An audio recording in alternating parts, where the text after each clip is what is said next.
Maswerteng umaga po mga ka-STL. Narito na po ang resulta ng STL Bulacan para sa araw na to.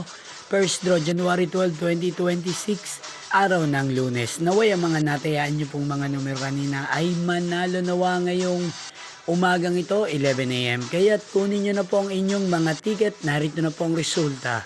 Ang mga numerong nanalo sa STL Bulacan ngayong umagang ito, January 12, 2026, 11 AM. First draw result, 37 at 23 in exact order. Again, 37 at 23. At ngayong umagang ito sa STL Bulacan, natin pong i-shoutout si Kuya Nilo ng Bulacan. Araw-araw pong nanonood sa channel na to. Shoutout po sa inyo, Kuya Nilo. Sana po ay nasa maayos kayong kalagayan. At sa lahat po ng mga taga Bulacan, shoutout po sa inyo.